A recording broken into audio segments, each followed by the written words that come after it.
사도신경으로 우리의 신앙을 고백하겠습니다.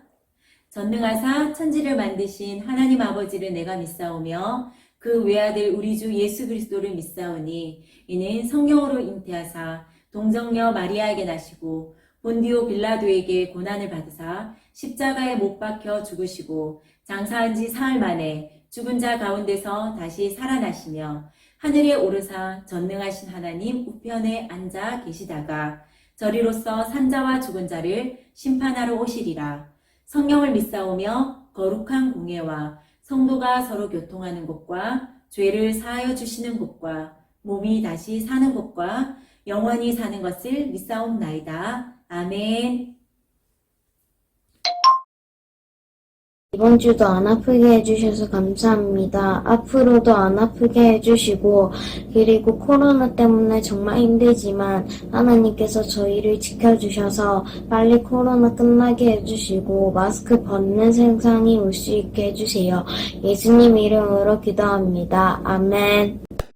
안녕하세요 친구들. 잘 지냈나요? 날씨가 많이 쌀쌀해졌습니다. 공기는 쌀쌀해졌지만 우리의 마음은 하나님의 말씀으로 따뜻해지기 축복합니다. 성경에는 예수님이 이 땅에서 하신 기적적인 일들이 많이 소개되고 있는데요. 그 기적적인 일들 중에서 몇 가지 떠오르는 기적들을 말해본다면 전도사님, 제가 한번 말해볼게요. 그럼 우리 지윤이 얘기를 들어볼까요?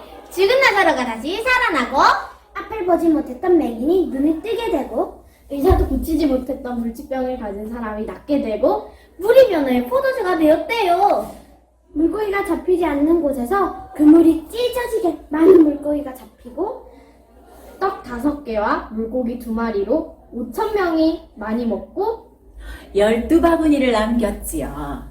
너무 많지만 오늘은 그 중에 한 가지 기적에 대해서 우리 친구들에게 소개해 드리려고 합니다. 우리 다 같이 하나님의 말씀 마태복음 14장 31절에서 33절의 말씀을 크게 같이 읽어보도록 하겠습니다.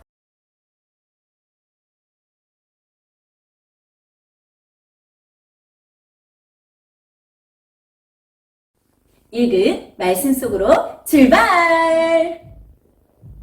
예수님은 많은 사람들을 가르치신 후에 제자들에게 먼저 배를 타고 바다를 건너가라고 하시고 기도하시기 위해 홀로 산에 올라가셨어요. 제자들은 예수님 없이 배를 타고 바다 건너편 마을로 가게 되었습니다.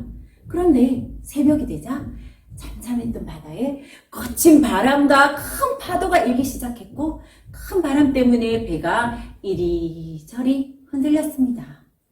제자들은 겁에 질려 돌아가고 싶었지만 이미 육지에서 너무 멀리 떨어져서 돌아갈 수도 없었으며 배에 물이 조금씩 차오르면서 금방이라도 뒤집힐 정도로 이리저리 흔들리는 매우 위태로운 상황이었어요.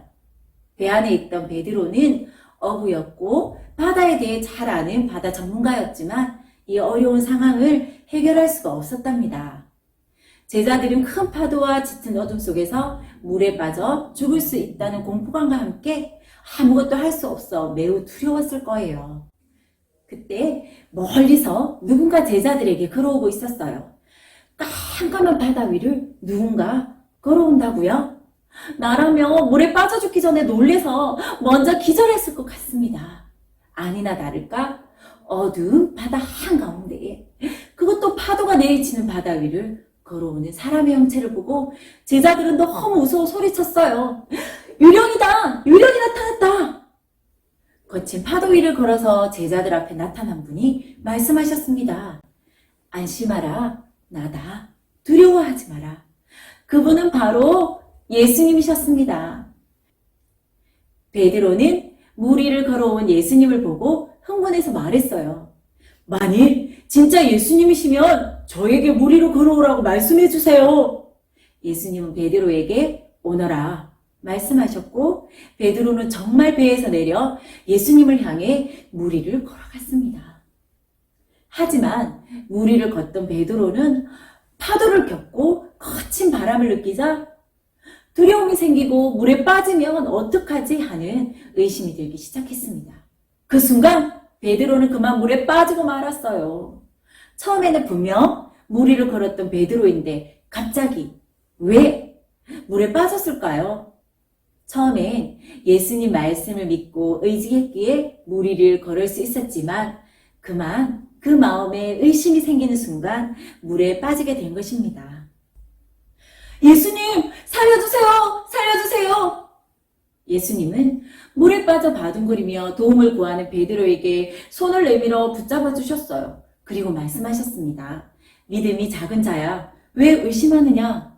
예수님이 제자들이 타고 있던 배에 오르시자 거세게 몰아치던 바람이 멈추고 파도가 잠잠해졌어요. 제자들 그리고 배에 있던 모든 사람들이 이 모습을 보고 예수님께 절하며 말했어요. 예수님은 진실로 하나님의 아들이십니다. 이 일을 통해 제자들은 예수님이 자연도 다스리시는 하나님의 아들이심을 고백했어요. 맞아요. 예수님은 자연을 비롯해 세상의 모든 일을 다스리는 분이십니다. 그리고 그 능력으로 어려움에 빠진 제자들을 구해주신 것입니다. 여러분, 예수님이 이런 일을 할 수 있었던 이유가 무엇일까요? 그 이유는 바로 예수님이 말씀으로 이 세상을 창조하셨고 지금도 말씀으로 세상 모든 일을 다스리시는 왕이시기 때문입니다. 지구가 태양을 중심으로 돌고 계절에 따라 날씨가 변하며 비가 내리고 바람이 부는 모든 자연 현상들은 바로 예수님의 다스림 아래에 있습니다.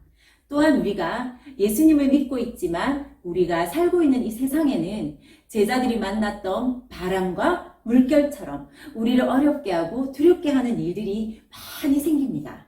하지만 우리가 꼭 기억해야 할 것은 예수님이 상상하지 못한 방법으로 우리를 찾아오셔서 지켜주시고 도와주신다는 사실입니다. 사람의 지식이 날로 늘어나고 과학기술이 아무리 많이 발전해도 큰 바람과 거센 파도 앞에서 아무것도 할 수 없었던 제자들처럼 사람은 자연의 힘과 질서 앞에서 연약한 존재입니다. 지금도 의학이 발달하고 인간의 수명이 늘어났다고 하지만 코로나와 같이 새로운 질병이 생기면 그 앞에서 속수무책으로 어려움을 겪게 되고 최근에 뉴스에서 말하길 빙하가 엄청 녹아 해수면이 높아지고 빙하 속의 바이러스가 또 우리 인간을 공격할 것이라고 합니다. 이렇듯 앞날에 어떤 어려움이 찾아올지 예측할 수 없고 어려움이 찾아와도 아무런 힘을 쓸 수 없을 때가 더 많은 연약한 존재가 우리 사람입니다. 하지만 친구들 두려워하지 마세요. 우리 자연을 다스리시는 예수님이 우리와 함께 하십니다. 제자들은 예수님이 자연도 다스리는 분이신 것을 깨닫고 이렇게 고백했습니다. 배에 함께 오름에 바람이 그치는지라 배에 있는 사람들이 예수께 절하며 이르되 진실로 하나님의 아들이로소이다 하더라. 예수님은 자연을 다스리시는 창조주 하나님이시며 우리가 예수님께 우리의 모든 것을 믿고 맡길 때 물 위를 걸으실 수도 있고 큰 바람과 파도도 잠잠하게 하시는 능력의 예수님께서 우리를 지켜주실 것입니다. 오늘 말씀을 기억하며 우리 함께 믿음의 고백을 외쳐봅시다. 자연도 다스리시는 예수님께 어려움을 맡기자. 큰 소리로 따라해 볼까요? 자연도 다스리시는 예수님께 어려움을 맡기자. 그리고 우리 친구들 같이 기도합시다. 우리에게 닥쳐진 코로나가 속히 종식되게 해주시고 우리가 학교도 교회도 마음껏 다닐 수 있도록 해주세요. 라고 우리 같이 기도합시다. 하나님, 오늘 같이 예배를 드린 우리 초등산부 친구들을 기억해 주시기를 원합니다. 우리가 코로나로 인해서 교회도 마음껏 나오지 못하고 학교도 마음껏 나가지 못하고 친구들과 마음껏 뛰어놀지도 못하는 어려운 상황에 처해 있습니다. 이 어려움들을 속히 해결하여 주시고 또한 앞으로도 우리에게 닥쳐질 이 어려움들을 모두 믿고 예수님께 맡겨서 예수님께서 그 모든 것을 해결해 주실 그때를 기다릴 수 있도록 축복해 주시기를 원합니다. 우리의 모든 것들을 예수님께 맡길 수 있는 그런 담대한 믿음도 저희에게 허락해 주세요. 감사드리며 예수님 이름으로 기도드렸습니다. 아멘. 주기도문 하도록 하겠습니다. 하늘에 계신 우리 아버지여, 이름이 거룩히 여김을 받으시오며 나라의 임하옵시며 뜻이 하늘에서 이룬 것 같이 땅에서도 이루어지이다. 오늘날 우리에게 일용할 양식을 주옵시고 우리가 우리에게 죄 지은 자를 사하여 준 것 같이 우리 죄를 사하여 주옵시고 우리를 시험에 들게 하지 마옵시고 다만 악에서 구하옵소서. 대개 나라와 권세와 영광이 아버지께 영원히 있사옵나이다. 아멘.